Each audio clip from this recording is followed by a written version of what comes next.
नमस्कार विद्यार्थी मित्र हो.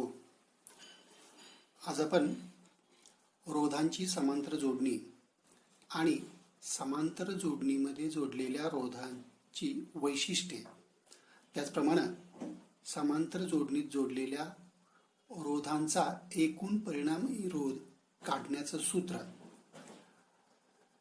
तसंच त्या सूत्राचा वापर करून सोडवलेली विविध उदाहरणे यांचा या तासाला अभ्यास करणार आहोत.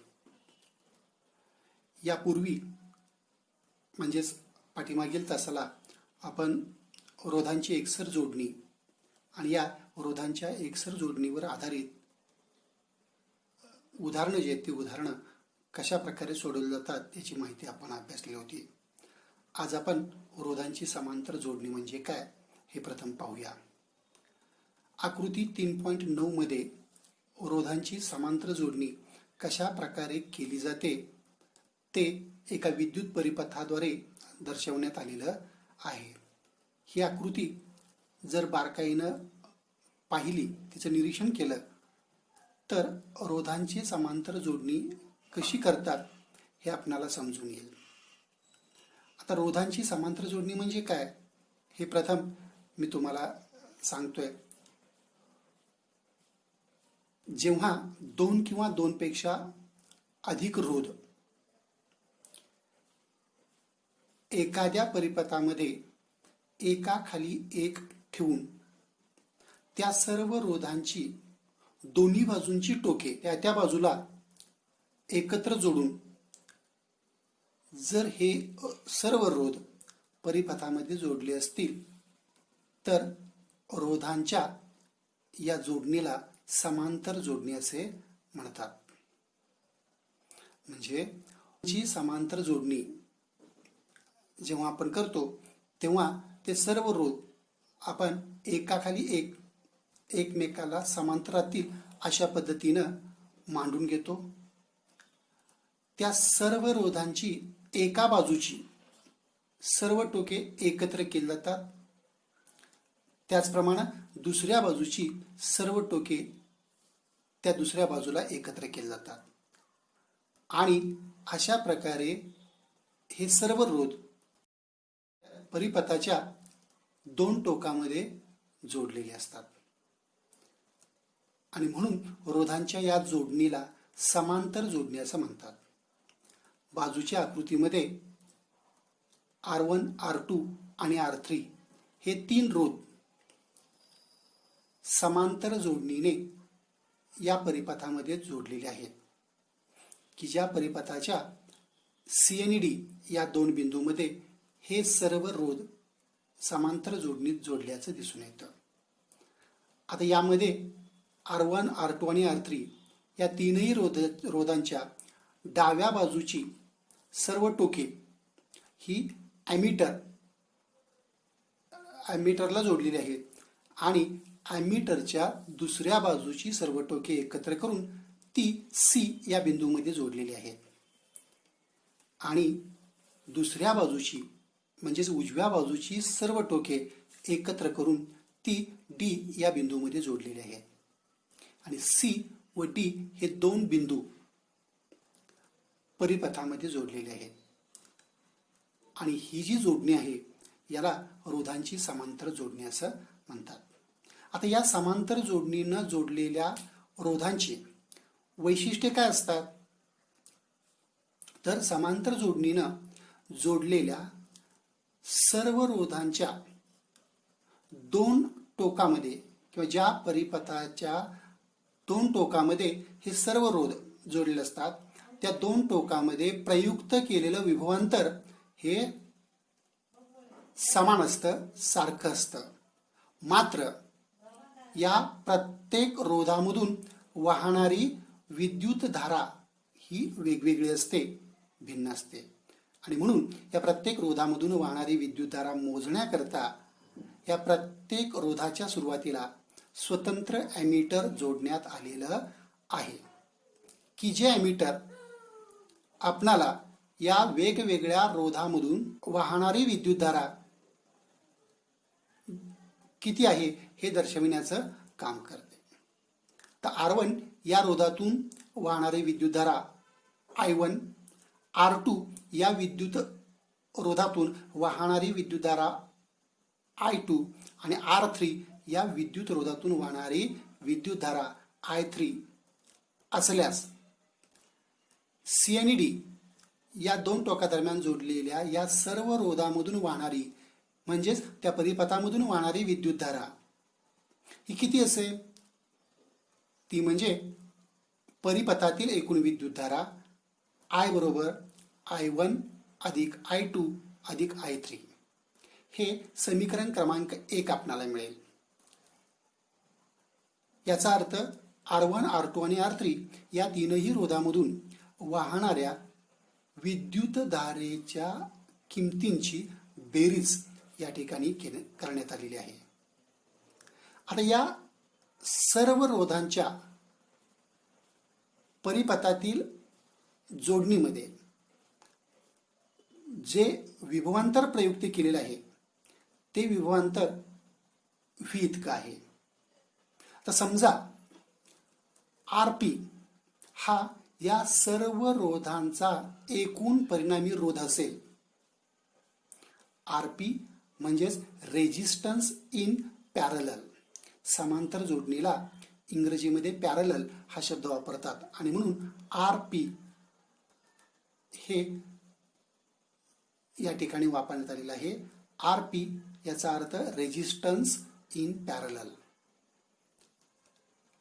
जर RP हा या संपूर्ण परिपथाचा एकूण परिणामी रोध असेल तर आपणाला ओहमच्या नियमानुसार I म्हणजेच या परिपथामधून वाहणारी एकूण विद्युतधारा काढता येईल आणि ती एकूण विद्युतधारा ओहमच्या नियमानुसार I बरोबर V/RP. V म्हणजे त्या परिपथाच्या ज्या दोन टोकामध्ये रोध जोडलेले आहेत त्या दोन टोकांमध्ये प्रयुक्त केलेलं विभवांतर आणि RP म्हणजेच या परिपथामध्ये जोडलेल्या सर्व रोधांचा एकूण परिणामी रोध आहे. म्हणून I ची किंमत आपल्याला या सूत्राने मिळेल V/RP. आता याचप्रमाणे या प्रत्येक रोधामधून वाहणारी विद्युतधारा आपल्याला काढता येईल. R1 या पहिल्या विद्युत रोधामधून वाहणारी विद्युतधारा I1 बरोबर V/R1. दुसऱ्या रोधामधून वाहणारी विद्युतधारा I2 बरोबर V/R2 आणि तिसऱ्या रोधातून वाहणारी विद्युतधारा I3 बरोबर V/R3. आता या I1, I2, I3 त्याचप्रमाणे I यांच्या किमती जर वरील समीकरण क्रमांक 1 मध्ये घातल्या तर आपल्याला ते समीकरण याप्रमाणे मिळेल. I म्हणजेच V/RP बरोबर I1 म्हणजेच V/R1 अधिक I2 म्हणजेच V/R2 आणि I3 म्हणजेच V/R3. आणि म्हणून वरील समीकरण क्रमांक 1 मध्ये जर या किमती ठेवल्यास आपल्याला समीकरण मिळतं V/RP बरोबर V/R1 अधिक V/R2 अधिक V/R3. आता या समीकरणातील सर्व पदांमध्ये V सामायिक आहे, समान आहे, म्हणून ते जर आपण बाजूला काढलं तर आपल्याला समीकरण मिळतं 1/RP बरोबर 1/R1 अधिक 1/R2 अधिक 1/R3. आता जर परिपथामध्ये 3 रोध जोडले असतील तर त्या 3 रोधांचा एकूण परिणामी रोध किती असेल तर 1/RP बरोबर 1/R1 अधिक 1/R2 अधिक 1/R3. या सूत्राच्या सहाय्याने आपण हा एकूण परिणामी रोध काढू शकतो. आता 1/RP म्हणजे काय? एकूण रोधाचा गुणाकार व्यस्तांक आहे. त्याचप्रमाणे 1/R1 म्हणजे पहिल्या रोधाचा गुणाकार व्यस्तांक आहे. 1/R2 दुसऱ्या रोधाचा गुणाकार व्यस्तांक आहे आणि 1/R3 म्हणजे तिसऱ्या रोधाचा व्यस्तांक आहे. म्हणजे या परिपथामध्ये समांतर जोडणीत जोडलेल्या सर्व रोधांच्या व्यस्तांकांची बेरीज म्हणजेच 1/r1 अधिक 1/r2 अधिक 1/r3 केली असता या परिपथातून वाहणाऱ्या एकूण परिणामी रोधाच्या व्यस्तांक आपणाला मिळतो.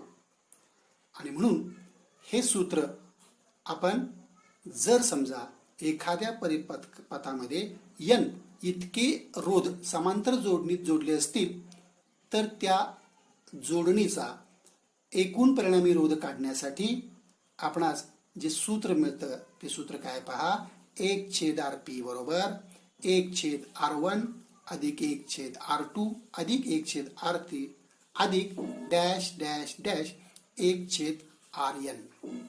अशा पद्धतीनं आपण जर n इतके रोध परिपथामध्ये समांतर जोडणीत जोडले असतील तर त्या सर्व रोधांचा एकूण परिणामी रोध काढण्यासाठी आपणाला या सूत्राचा वापर करता येतो. सूत्र आहे 1/rp बरोबर 1/r1 अधिक 1/r2 अधिक 1/r3 अधिक डॅश डॅश डॅश 1/rn.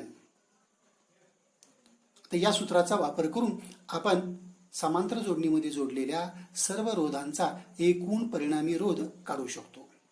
आता समांतर जोडणीची जी वैशिष्ट्ये आहेत ती वैशिष्ट्ये पाहण्यापूर्वी पाठीमागच्या तासाला जेव्हा आपण एकसर जोडणीची वैशिष्ट्ये अभ्यासली तेव्हा आपल्या असं लक्षात आलं होतं, जेव्हा अनेक दिवे एखाद्या परिपथामध्ये एकसर पद्धतीने जोडले असतील तर त्या दिव्यांमधून बाहेर पडणारा प्रकाश हा प्रत्येक रोध स्वतंत्र जोडल्यानंतर मिळणाऱ्या प्रकाशापेक्षा कमी आहे. जोडणीतील एखादा रोध जर बंद पडला म्हणजे एखाद्या बल्बमधील तारेचं जे कुंडल असतं, फिलामेंट असतं, ते जर तुटलं तर बाकीचे सर्व रोध एकसर जोडणीनं जोडले असतील तर खंडित होतात, म्हणजेच परिपथ पूर्ण होत नाही आणि एकसर जोडणीत कुठलाही दिवा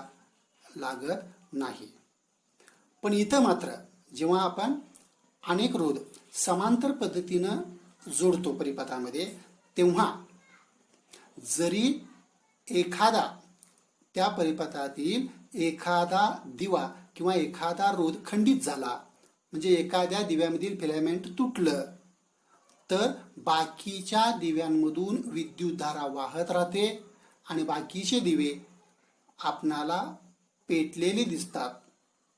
त्याचबरोबर या समांतर जोडणीचं वैशिष्ट्य आहे की समांतर जोडणीमध्ये जोडलेल्या प्रत्येक दिव्यामधून बाहेर पडणारा प्रकाश हा त्यांच्या मूळ प्रखरते एवढाच असतो.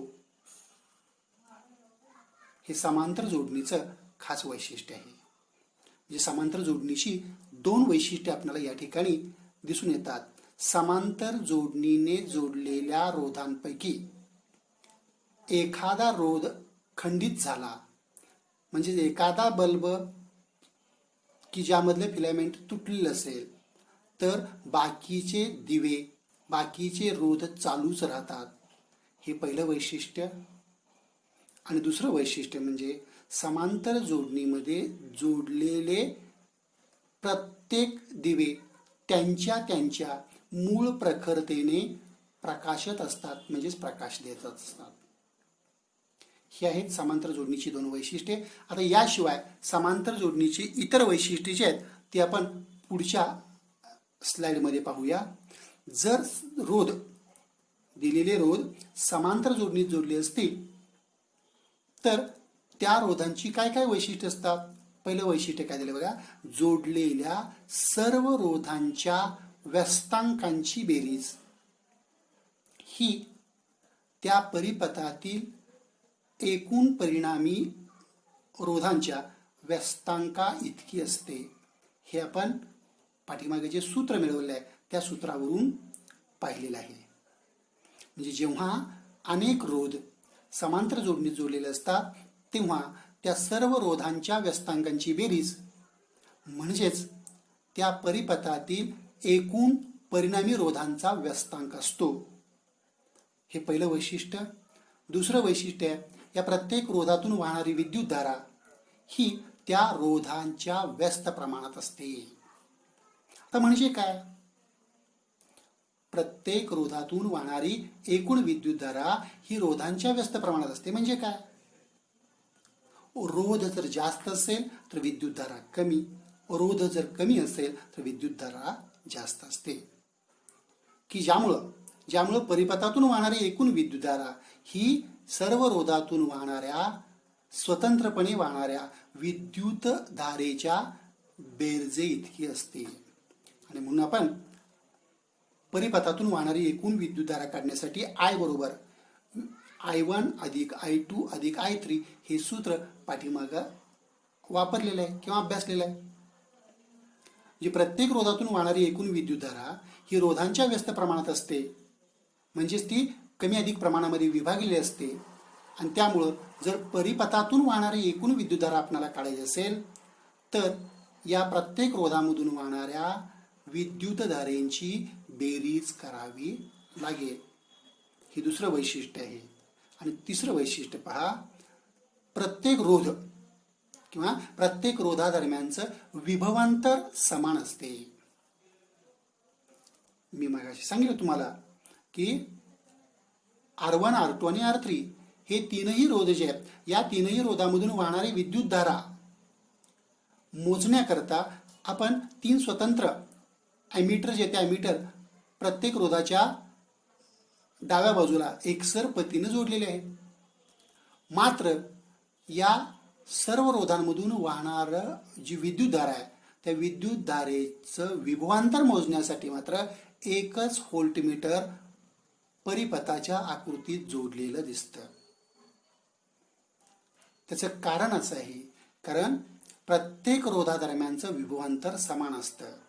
आणि हे समांतर जोडणीचं वैशिष्ट्य असतं की जेव्हा अनेक रोध परिपथामध्ये समांतर पद्धतीने जोडतो तेव्हा त्या परिपथामधून वाहणाऱ्या विद्युतधारेचं विभाजन होतं. म्हणजेच विद्युतधारा रोधांच्या किमतीनुसार विभागली जाते, मात्र त्या सर्व रोधांच्या दरम्यान असणारं विभवांतर म्हणजेच व्होल्टेज समान असतं, तेच राहतं. हे समांतर जोडणीचं वैशिष्ट्य आहे. आणि ही 2 वैशिष्ट्ये आता आपण पाहिली. आणि आता चौथं वैशिष्ट्य काय पहा, रोधांच्या समांतर जोडणीचा परिणामी रोध हा त्या जोडणीतील रोधांच्या स्वतंत्र किमतीपेक्षा कमी असतो. रोधांच्या समांतर जोडणीचा परिणामी रोध म्हणजे जेव्हा आपण दिलेले रोध समांतर जोडणीत जोडतो तेव्हा त्यांचा परिणामी रोध हा प्रत्येक त्या जोडणीमध्ये जोडलेल्या प्रत्येक रोधांच्या स्वतंत्र किमतीपेक्षा कमी असतो. हे आता आपल्याला खाली जी उदाहरणं आहेत ती उदाहरणं सोडवणार आहोत त्यामध्ये अधिक स्पष्ट होईल. पण आता इथे एवढंच लक्षात ठेवा की परिणामी रोध हा त्या जोडणीतील कमीत कमी किंमत असणारा जो रोध आहे त्या रोधाच्या किमतीपेक्षा सुद्धा कमी असतो. हे समांतर जोडणीचं चौथं वैशिष्ट्य आहे. आणि म्हणूनच यावरून 5वा जो उपयोग आहे किंवा 5वं जे वैशिष्ट्य दिलं आहे ते वैशिष्ट्य काय बघा, समांतर जोडणी ही परिपथातील रोध कमी करण्यासाठी वापरतात. म्हणजे समांतर जोडणी परिपथामध्ये कधी वापरतात, जर आपणाला परिपथाचा रोध कमी करावयाचा असेल तर. आणि एकसर जोडणी केव्हा वापरतात, जर परिपथाचा रोध वाढवावयाचा असेल तर. अशा प्रकारे पाठीमागच्या तासाला आपण एकसर जोडणीत जोडलेल्या रोधांची वैशिष्ट्ये पाहिली. आज आपण समांतर जोडणीमध्ये जोडलेल्या रोधांची वैशिष्ट्ये पाहिली. तर या वैशिष्ट्यांच्या आधारे आपणाला एकसर जोडणी आणि समांतर जोडणी यामधील फरक स्पष्ट करता आला पाहिजे. यासाठी या दोन्ही रोधांची जी जोडणी आहे त्या जोडणींची जी वैशिष्ट्ये आहेत ती वैशिष्ट्ये विद्यार्थ्यांनी व्यवस्थित समजून घेऊन पाठ करावयाची आहेत. आता यानंतरच्या स्लाइडमध्ये आपण रोधांच्या समांतर जोडणीचं जे सूत्र आहे या सूत्राचा वापर करून प्रत्यक्ष व्यवहारामधील उदाहरणे कशी सोडवली जातात याचा अभ्यास करायचा आहे. त्यासाठी इथं आपल्याला 2 उदाहरणं दिलेली आहेत. त्यामधलं पहिलं उदाहरण जे आहे ते पहिलं उदाहरण अगोदर समजून घेऊया आणि नंतर दुसरं. उदाहरण क्रमांक 1 काय पहा. 15 ओहम, 20 ओहम आणि 10 ओहम चे 3 रोध समांतर जोडणीत जोडले आहेत, तर परिपथातील एकूण परिणामी रोध काढा. जे 3 रोध की ज्यांची किंमत 15 ओहम, 20 ओहम आणि 10 ओहम आहे, हे एका परिपथामध्ये समांतर जोडणीने जोडलेले आहेत. आता आपणास या परिपथाचा एकूण परिणामी रोध काढायचा आहे, की ज्यासाठीचं सूत्र आपल्याला माहित आहे. 1/Rp बरोबर 1/R1 अधिक 1/R2 अधिक 1/R3. आता या सूत्राचा वापर करून आपण प्रत्यक्ष हे उदाहरण कसं सोडवले आहे ते समजून घेऊया.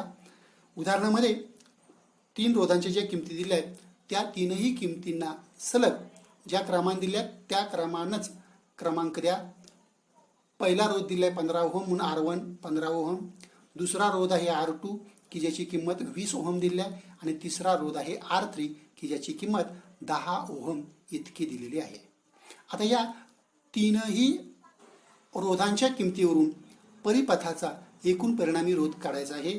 3ही रोध समांतर जोडणीमध्ये जोडले आहेत आणि समांतर जोडणीमध्ये जोडलेल्या रोधांचा एकूण परिणामी रोध काढण्यासाठीचं सूत्र आत्ताच आपण अभ्यासलं आहे. 1/Rp बरोबर 1/R1 अधिक 1/R2 अधिक 1/R3. आता या सूत्रामध्ये R1, R2 आणि R3च्या किमती घालूया.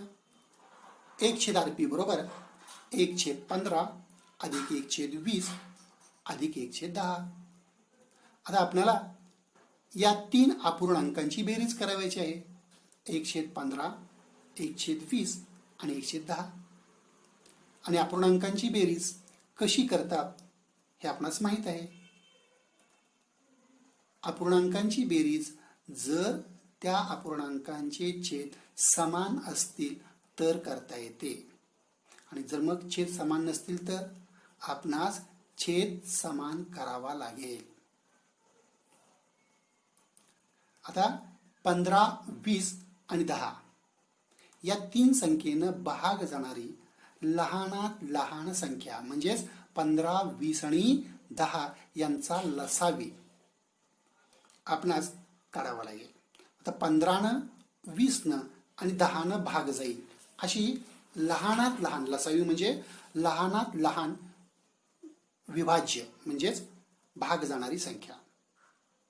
मग 15नं 20नं आणि 10नं भाग जाऊ शकेल अशी लहानात लहान संख्या आहे 60. आणि म्हणून आपण या 1/15 1/20 आणि 1/10 यांचा छेद 60 करून घेऊ.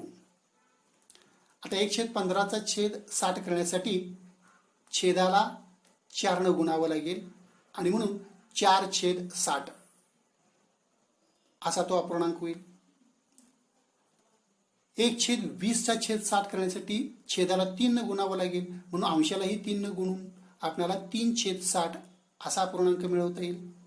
आणि 1/10ला 60 छेदामध्ये रूपांतर करण्यासाठी 6ने गुणावं लागतं आणि म्हणून 1/10च्या छेदाला 6ने त्याचप्रमाणे अंशालाही 6ने गुणून 6/60 आपणाला असे हे 3 अपूर्णांक मिळतील की ज्यांची बेरीज केली असता अपूर्णांक जो आहे त्या अपूर्णांकांचे छेद आता 60 केले आहेत.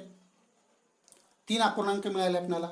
पहिला अपूर्णांक मिळाला 4/60, दुसरा अपूर्णांक रूपांतरित मिळालेला हा 3/60 आणि तिसरा अपूर्णांक मिळाला 6/60. आता या 3ही अपूर्णांकांचा छेद समान म्हणजे 60 असल्यामुळं आपण छेद तोच ठेवून फक्त अंशांची बेरीज करू शकतो. छेद 60 ठेवलाय पहा आणि फक्त अंशांची बेरीज म्हणजे 4 अधिक 3 अधिक 6 बेरीज येते 13.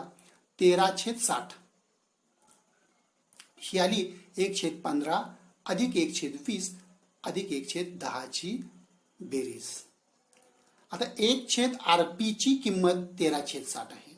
आता 1/RP म्हणजेच एकूण परिणामी रोधांचा व्यस्तांक आहे. आपणाला परिणामी रोध काढायला सांगितलेलं आहे, परिणामी रोधांचा व्यस्तांक नाही. म्हणजे काय केलं पाहिजे, दोन्ही बाजूंचा गुणाकार व्यस्त घेतला पाहिजे. म्हणजे 1/RP चा गुणाकार व्यस्त घेतला असता तो मिळेल RP, आणि 13/60 गुणाकार व्यस्त घेतला असता तो मिळेल 60/13. आणि म्हणून RP म्हणजेच समांतर जोडणीत जोडलेल्या सर्व रोधांचा एकूण परिणामी रोध म्हणजेच RP बरोबर 60/13. 60ला 13 भागून भागाकार येतो 4.615 ओहम. आता हा आहे 15 ओहम, 20 ओहम आणि 10 ओहमचे 3 रोध समांतर जोडणीत जोडले असता त्या परिपथाचा एकूण परिणामी रोध, की जो 4.615 ओहम इतका आलेला आहे. अशा पद्धतीनं आपल्याला समांतर जोडणीवर आधारित उदाहरणं जे ते उदाहरणं सोडवता येतील. आता दुसरं उदाहरण जे आहे ते दुसरं उदाहरण या ठिकाणी आपण पाहणार आहोत. उदाहरण क्रमांक 2 काय बघा, 5 ओहम, 10 ओहम आणि 30 ओहम हे 3 रोध समांतर जोडणीत जोडले असून या तीनही रोधांच्या 2 टोकांमध्ये 12 व्होल्ट इतकं विभवांतर प्रयुक्त केलेलं आहे. आपल्याला प्रश्न काय विचारलेत बघा, प्रत्येक रोधातून वाहणारी विद्युतधारा व परिपथातून वाहणारी एकूण विद्युतधारा काढा. तसेच परिपथातील परिणामी रोध काढा.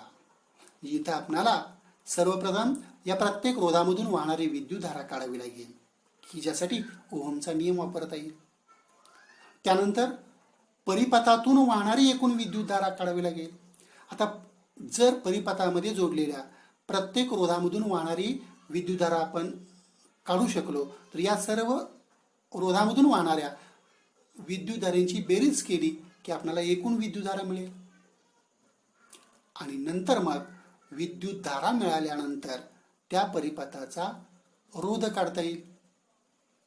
पहिल्यांदा आपण I1 म्हणजेच परिपथातील R1 म्हणजेच पहिल्या रोधातून वाहणारी विद्युतधारा किती असेल हे काढूया. I1 बरोबर V/R1 ओहमच्या नियमानुसार मिळणारं सूत्र आहे I बरोबर V/R, की ज्यामध्ये आपण आता I1 म्हणजेच पहिल्या रोधातून वाहणारी विद्युतधारा काढतोय.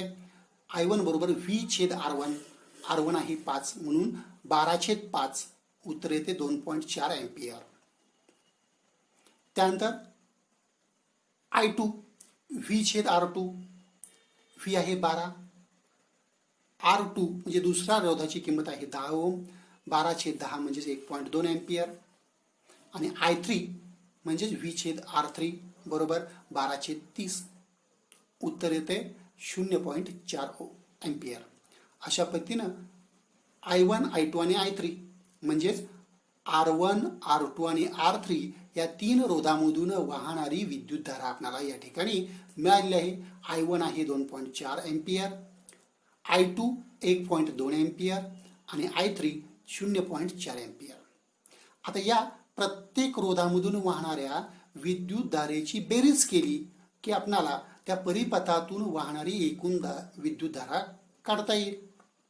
I बरोबर I1 अधिक I2 अधिक I3 म्हणजे परिपथामधून वाहणारी एकूण विद्युतधारा I बरोबर I1 अधिक I2 अधिक I3, 2.4 अधिक 1.2 अधिक 0.4, सर्वांची बेरीज येते 4 एम्पियर. म्हणजे परिपथातून वाहणारी एकूण विद्युतधारा आली 4 एम्पियर. आता परिपथातून वाहणारी विद्युतधारा मिळाली आपल्याला. त्या परिपथाचा एकूण परिणामी रोध काढण्यासाठी पाठीमागील जे सूत्र आहे ते सूत्र आपल्याला वापरता येईल. 1/RP बरोबर 1/R1 अधिक 1/R2 अधिक 1/R3. आता 1/R1 म्हणजे 1/5 अधिक 1/10 1/R2 झालं अधिक 1/30 म्हणजे 1/R3 झालं. आता या 1/5 1/10 आणि 1/30 यांचा छेद जो आहे तो 30 करून घेतलाय पहा. आता छेद 30 करून घेण्यासाठी 1/5 या अपूर्णांकातील अंशाला आणि छेदाला 6ने गुणावं लागेल आणि 1/10 छेद 10 करण्यासाठी अंशस्थानी आणि छेदस्थानच्या संख्येला 3 गुणावं लागेल, की जे गुणून या ठिकाणी आपणाला 3/30 येईल. या पद्धतीनं अपूर्णांक मिळतील. पहिला अपूर्णांक मिळेल 6/30, दुसरा अपूर्णांक मिळेल 3/30 आणि तिसरा अपूर्णांक छेद 30 असल्यामुळे त्यामध्ये बदल करण्याची आवश्यकता नाही, 1/30. आता या तीनही अपूर्णांकांचा छेद समान झाल्यामुळे बेरीज करू शकतो आपण. छेद तोच ठेवलाय 30, बेरीज झाली 6 + 3 + 1 10. 10/30 संक्षिप्त रूप दिल्यानंतर मिळतं 1/3. म्हणजेच या परिपथाचा एकूण परिणामी रोध किती आला आहे? 1/RP बरोबर 1/3, की जो व्यस्तांक आहे. आता या दोन्ही बाजूच्या व्यस्तांकांचा गुणाकार व्यस्त घेतला तर आपल्याला परिपथाचा रोध कळेल. 1/RP व्यस्तांक येईल RP आणि 1/3 व्यस्तांक येईल 3 आणि म्हणून RP बरोबर 3 ओहम. या परिपथाचा एकूण रोध किती असेल? 3 ओहम. आपणास या उदाहरणामध्ये विचारलेली जी प्रश्न आहेत त्या प्रश्नांपैकी पहिल्या प्रश्नाचं उत्तर आहे ते म्हणजे प्रत्येक रोधातून वाहणारी विद्युतधारा, परिपथामधून वाहणारा 5 ओहमचा जो रोध आहे त्यामधून 10 ओहमच्या रोधामधून आणि 30 ओहमच्या रोधामधून वाहणारी विद्युतधारा अनुक्रमे 2.4 एम्पियर, 1.2 एम्पियर आणि 0.4 एम्पियर इतकी आहे आणि एकूण विद्युतधारा आहे 4 एम्पियर. आणि शेवटचा प्रश्न तो म्हणजे परिपथाचा एकूण परिणामी रोध आहे 3 ओहम. अशा प्रकारे जेव्हा परिपथामध्ये दिलेले रोध समांतर पद्धतीने जोडलेले असतात तेव्हा त्या परिपथाचा एकूण परिणामी रोध किती असतो हे आपण सूत्रांचा वापर करून कशा प्रकारे सोडवू शकतो हे आपण पाहिलं आहे. या प्रकरणामध्ये शेवटच्या पानावरती 3 चौकटी दिलेल्या आहेत. त्यातली पहिली चौकट जी आहे ती म्हणजे घरगुती विद्युत जोडणी, की ज्यामध्ये दिलेली माहिती चालू वर्षीच्या परीक्षेसाठी असणार नाही. त्याचप्रमाणे पुढच्या ज्या 2 चौकटी आहेत त्यामधील दुसरी जी चौकट आहे ती म्हणजे वीज वापराच्या बाबतीत घ्यावयाची काळजी. म्हणजे ही तिसरी चौकट आहे त्या पानावरची की जी स्वयंअध्ययनासाठी आहे. म्हणजे विद्यार्थ्यांनी या चौकटीमध्ये म्हणजे वीज वापराच्या बाबतीत घ्यावयाची काळजी हा सुद्धा घटक स्वयंअध्ययन म्हणजे स्वतः अभ्यासायचा आहे. फक्त मधली म्हणजे दुसरी चौकट जी आहे वितळ तार, की ज्या वितळ तारेची जी माहिती दिली आहे तेवढीच फक्त आपणाला चालू वर्षी अभ्यासायची आहे. तरी परंतु आपण या तीनही चौकटीमध्ये असणारी जी माहिती आहे ती माहिती एक एक करून अभ्यासूया, की जेणेकरून तुम्हाला यामध्ये कुठल्याही प्रकारची अडचण येऊ नये. आता घरगुती विद्युत जोडणी ही पहिली चौकट आहे की ज्यामध्ये त्यांनी काय सांगितलं आहे? आपल्या प्रत्येकाच्या घरी विद्युतधारा जी आहे ती विद्युतधारा पुरवलेली आहे, म्हणजे वीज आहे, की जी वीज आपणाला किंवा आपल्या घरामध्ये एकतर विजेचा जो खांब असतो त्या विजेच्या खांबावरील जमिनीवरून येणाऱ्या ताराद्वारे किंवा जमिनी खालून जाणाऱ्या ताराद्वारे केला जातो. म्हणजे आपल्या घरामध्ये असणारी विद्युत जोडणी ही आपल्या घराशेजारी असणाऱ्या एखाद्या विद्युत खांबावरील तारामधून आणली जाते आणि या तारा एकतर जमिनी खालून घेतल्या जातात नसेल तर जमिनी वरून घेतल्या जातात. आता या ज्या तारा आहेत यापैकी प्रत्येक तारेचे जे प्रकार आहेत एकूण 3 प्रकारच्या तारांमधून आपल्या घरामध्ये जी विद्युत जोडणी केलेली असते ती जोडणी करण्यात आलेली असते. त्यामध्ये पहिली तार जी आहे त्याला वीजयुक्त तार किंवा इंग्रजीमध्ये त्याला लाईव्ह किंवा फेज तार असं म्हटलं जातं. दुसरी तार आहे तटस्थ तार, की ज्याला न्यूट्रल तार असं म्हटलं जातं. आणि तिसरी तार आहे की ज्याला भूसंपर्क तार असं म्हटलं जातं. अशा 3 प्रकारच्या तारा घरगुती विद्युत जोडणीमध्ये वापरण्यात आलेले असतात. आता त्यापैकी वीजयुक्त तार जी असते त्या वीजयुक्त तारेमधून वीज वाहून नेली जात असते. की जी वीजयुक्त तार ही लाल रंगाची विसंवाहक वेष्टन असणारी असते. तर तटस्थ तार जी आहे ती तटस्थ तार, ज्याला न्यूट्रल तार असं म्हणतो, आपल्या घरातील सर्व उपकरणांमधून विद्युतधारा फिरून आल्यानंतर परत मूळ ठिकाणी विद्युतधारा आणण्याचं काम ही तटस्थ म्हणजे न्यूट्रल तार करत असते. तारेवरील आवरणाचा जो रंग आहे हा रंग काळा असतो, म्हणजे तटस्थ तार ही काळ्या रंगाची असते. तर तार ही ज्याला आपण मुख्य वितळ तार म्हणतो, ज्याला मेन फ्यूज म्हणतो, की ज्या मेन फ्यूजद्वारे मीटरला जोडलेलं असतं आणि नंतर मग मेन स्विच म्हणजेच मुख्य कळ जी असते या मुख्य कळेद्वारे संपूर्ण घरातील वेगवेगळ्या उपकरणांना या विद्युत प्रवाहाचा पुरवठा करत असते किंवा जोडलेलं असतं. आता तिसरी जी तार असते ती म्हणजे भूसंपर्क तार, की ज्याला अर्थिंग तार असं म्हटलं जातं इंग्रजीमध्ये. आता ही जी भूसंपर्क तार आहे ही पिवळ्या रंगाची असते. या भूसंपर्क तारेवरती असणारं विसंवाहक आवरण हे शक्यतो पिवळ्या रंगाचं असतं. आणि ही जी तार असते ही तार आपल्या घराजवळ जमिनीत एक धातूपट्टी पुरलेली असते, की ज्या धातूपट्टीला जोडलेली असते.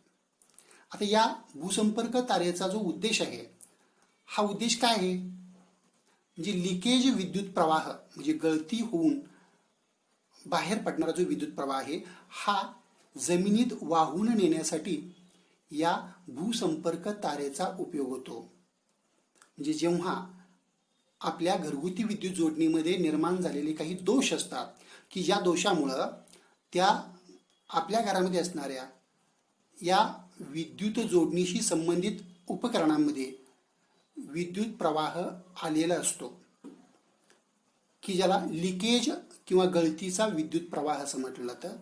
हा लिकेज किंवा गळतीचा विद्युत प्रवाह जमिनीत वाहून नेण्याचं काम ही भूसंपर्क तार करत असते, की ज्यामुळं आपलं विजेचा धक्का बसण्यापासून संरक्षण होऊ शकतं.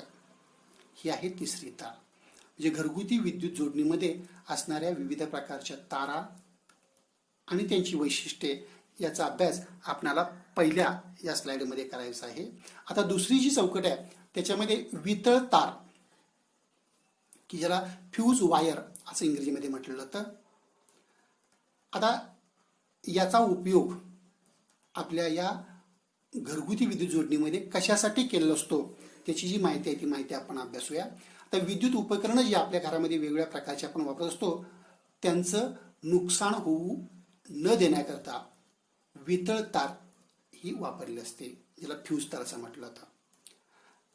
आत्ताच आपण बघितलं की जी वीजयुक्त तार आहे ही वीजयुक्त तार नेहमी आपल्या घरगुती विद्युत जोडणीमध्ये फ्यूज तारेमार्फत म्हणजेच वितळ तारेमार्फत जोडलेली असते, की ज्यामुळे काय होतं, या तारेचं वैशिष्ट्य काय आहे तर ही तार विशिष्ट द्रवणांक असलेल्या संमिश्रापासून बनवलेली असते, की ज्यामुळं या तारेचा द्रवणांक हा कमी असतो. की जी तार विद्युत उपकरणांना एकसर जोडणीमध्ये जोडलेली असते, त्यामुळे जेव्हा परिपथातून काही कारणास्तव त्या परिपथाच्या मर्यादेबाहेर विद्युत पुरवठा किंवा विद्युतधारा जाऊ लागते तेव्हा ही जी तार आहे ही तार गरम होते, तापते आणि वितळते आणि वितळल्यामुळं विद्युत परिपथ खंडित होतो, म्हणजेच विद्युत प्रवाह थांबवला जातो, की ज्यामुळं परिपथात जोडलेल्या उपकरणांचं होणारं संभाव्य नुकसान टाळलं जातं. याकरता परिपथामध्ये या वितळ तारेचा वापर केलेला असतो. जी वितळ तार हा परिपथामध्ये वापरण्यात येणाऱ्या उपकरणांच्या सुरक्षेसाठी केलेली एक खास व्यवस्था आहे, की जी वितळ तार मी आता सांगितल्याप्रमाणे विशिष्ट द्रवणांक असलेल्या संमिश्रापासून बनलेले असते. तांबे आणि कथील, तांबे आणि कथील किंवा तांबे आणि जस्त यासारख्या धातूंच्या विशिष्ट प्रमाणातील संमिश्रापासून ही जी वितळ तार आहे ती वितळ तार बनलेली असते. आता ही वितळ तार परिपथामध्ये जोडत असताना पोर्सेलिन सारख्या रोधक पदार्थापासून बनलेल्या, आता पोर्सेलिन म्हणजे चिनी माती जी आहे त्या चिनी मातीपासून बनवलेल्या रोधक पदार्थापासून जी फ्यूज बनलेली असते त्याच्या खोबणीत म्हणजे खाचेमध्ये ही तार बसवलेली असते, किंवा प्लॅस्टिक सारख्या विद्युत रोधक पदार्थापासून बनवलेल्या विशिष्ट प्रकारच्या उपकरणांमध्ये ही वितळ तार म्हणजेच फ्यूज तार बसवलेली असते. आकृतीच्या बाजूला किंवा या चौकटीच्या बाजूला दोन प्रकारच्या फ्यूज ज्या त्या फ्यूज दाखवलेल्या आहेत. वरच्या बाजूला ज्या दोन दाखवल्या आहेत त्या कार्टेज फ्यूज असं म्हटलं जातं, की ज्या प्रामुख्यानं आपल्या घरामध्ये असणारी जी विद्युत उपकरण आहेत, की ज्यापैकी टी व्ही असेल, टी व्हीचा स्टॅबिलायझर असेल किंवा इतर अशा उपकरणांमध्ये सध्या कार्टेज फ्यूज यासारख्या फ्यूजचा वापर केला जातो. आणि आपल्या घरामध्ये जिथून विद्युत पुरवठा केला जातो त्या ठिकाणी या ज्या सिरॅमिक फ्यूज आहेत म्हणजे चिनी मातीपासून किंवा पोर्सेलिन सारख्या विद्युत रोधक पदार्थापासून बनलेल्या या चिनी मातीच्या फ्यूजचा वापर केला जातो. आता यानंतर या प्रकरणातला शेवटचा आणि महत्त्वाचा भाग जो आहे की जो स्वयंअध्ययनासाठी आहे, तरी पण पुन्हा एकदा आपण बघूया. यामध्ये वीज वापराच्या बाबतीत घ्यावयाची काळजी असं म्हटलेलं आहे. म्हणजे आपण सर्वजण या विजेचा वापर आपल्या वेगवेगळ्या कारणांसाठी किंवा आपल्या घरामध्ये असणारी विविध प्रकारची विद्युत उपकरणं चालवण्याकरता करत असतो. आता हा वापर करत असताना आपण कोणती काळजी घेतली पाहिजे त्याविषयीची माहिती या शेवटच्या चौकटीमध्ये दिली आहे. त्यामध्ये पहिल्यांदा त्याने काय सांगितलं बघा, घराच्या भिंतीवर बसवायचे विद्युत कळ किंवा सॉकेट हे लहान मुलांचे हात पोहोचणार नाहीत एवढ्या उंचीवर असावेत. म्हणजे जेव्हा आपण आपल्या घरामध्ये फिटिंग करत असतो म्हणजेच वीज कनेक्शन घेत असताना त्या अगोदर आपल्या घरातील वेगवेगळ्या खोलींमध्ये असणारे जे स्विच बोर्ड आहेत ते स्विच बोर्ड कुठं बसवायचे, काय करायचे, वायर कुठून न्यायची याची आखणी करत असतो. म्हणजेच प्रत्यक्ष फिटिंग जेव्हा करत असतो तेव्हा या गोष्टी कराव्या लागतात आणि ते इलेक्ट्रिशियन जे असतात ते करत असतात. आता आपल्या घरामधले जे स्विच बोर्ड आहेत ते जर तुम्ही पाहिले तर लक्षात येतील की हे स्विच बोर्ड म्हणजे घराच्या भिंतीवर बसवायचे विद्युत कळ म्हणजे स्विच बोर्ड, सॉकेट लहान मुलांचे हात पोहोचणार नाहीत एवढ्या उंचीवरती असावेत. आता या पाठीमागचा उद्देश काय आहे, त्याचे कारण काय दिले बघा त्यांनी. एखादी पिन किंवा खिळ्यासारखी वस्तू आपल्या घरातील लहान मुलं त्या प्लग काढताना वायर खेचणे, त्या सॉकेट त्या स्विच बोर्डवरती असणाऱ्या सॉकेटमधील छिद्रांमध्ये पिन किंवा खिळ्यासारख्या वस्तू घालणे यासारखी कृती करून जो धोका संभवतो तो धोका होऊ नये हा या पाठीमागचा उद्देश असतो.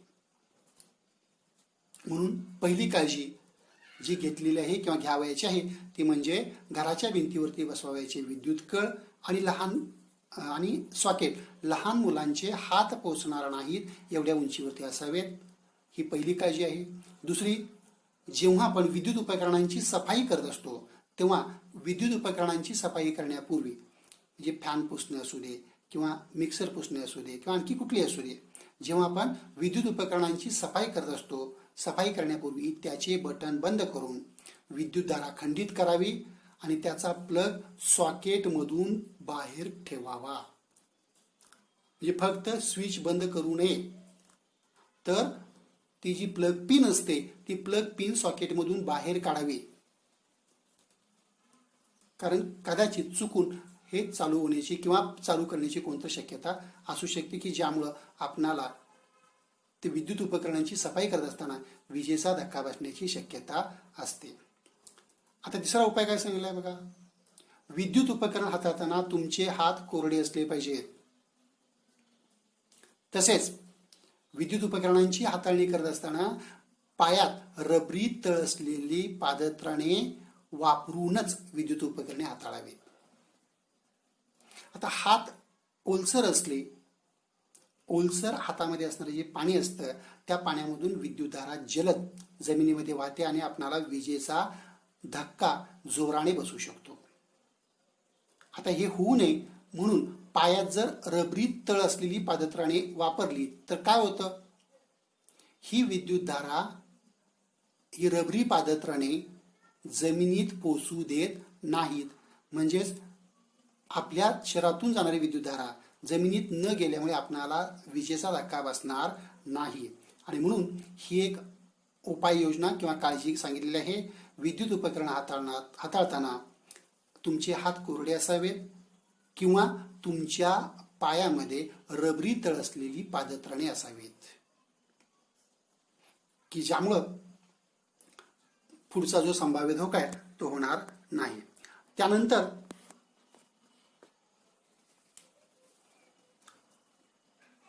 पुढचं काय सांगितलं, चौथी काळजी घेतली आहे, विद्युत धक्का बसणारी व्यक्ती तशीच तारेच्या संपर्कात राहिली तर ताबडतोब बटन बंद करा. आणि जर बटन दूर अंतरावर असेल किंवा त्याची जागा तुम्हाला माहीत नसेल तर शक्य असल्यास सॉकेटमधून प्लग बाहेर काढा. आणि हेही शक्य नसेल तर लाकडी वस्तूच्या साहाय्याने त्या व्यक्तीला तारेपासून दूर ढकला.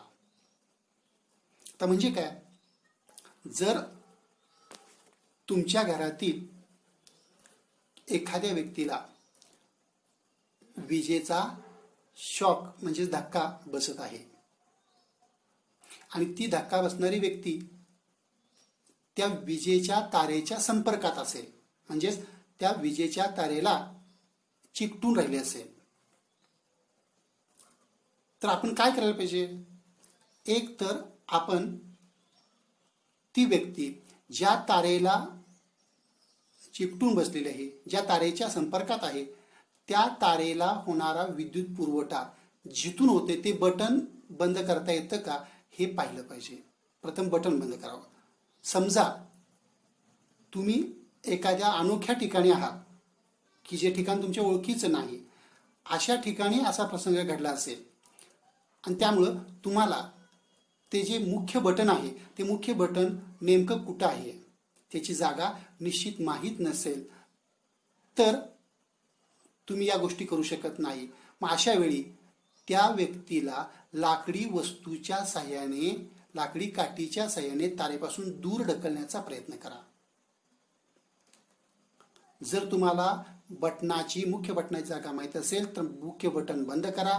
मुख्य बटनातून जे प्लग आहे ते प्लग त्या सॉकेटमधून बाहेर काढा.